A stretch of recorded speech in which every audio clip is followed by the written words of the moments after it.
ধরেই কিন্তু শোনা যাচ্ছিল আন্তর্জাতিক প্রজেক্টে কাজ করতে যাচ্ছেন শাকিব খান। এবার সেই গুঞ্জন নিল বাস্তব রূপ।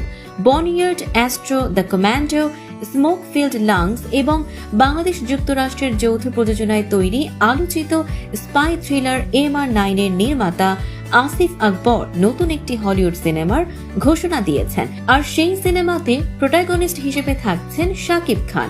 পরিচালক আসিফ আকবর নিজেই বিষয়টি নিশ্চিত করেছেন। তিনি জানান, এখনো স্ক্রিপ্টের কাজ চলছে, তবে শাকিব খান মূল চরিত্রের জন্য নির্বাচিত হয়েছেন। তার সঙ্গে থাকবেন দুজন নায়িকা, একজন বাংলাদেশ থেকে, আরেকজন হলিউড থেকে।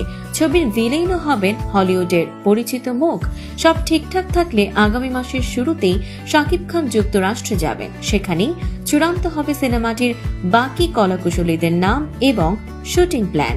সিনেমাটি হবে ক্রাইম থ্রিলার ঘরানার, আর মুক্তির সম্ভাব্য তারিখ ধরা হয়েছে 2026 সাল। এটি যদি সফলভাবে বাস্তবায়িত হয়, তবে এটি হবে শাকিব খানের প্রথম হলিউড প্রজেক্ট। ভক্তদের জন্য এটা নিঃসন্দেহে এক বিশাল চমক। বাংলাদেশের গণ্ডি পেরিয়ে শাকিব খানকে এবার দেখা যাবে আন্তর্জাতিক বড় পর্দায়, হলিউডের আলো ঝলমলে দুনিয়ায়। এখন প্রশ্ন একটাই, শাকিব খান কি পারবেন নিজেকে আন্তর্জাতিক মাপের তারকা হিসেবে প্রমাণ করতে?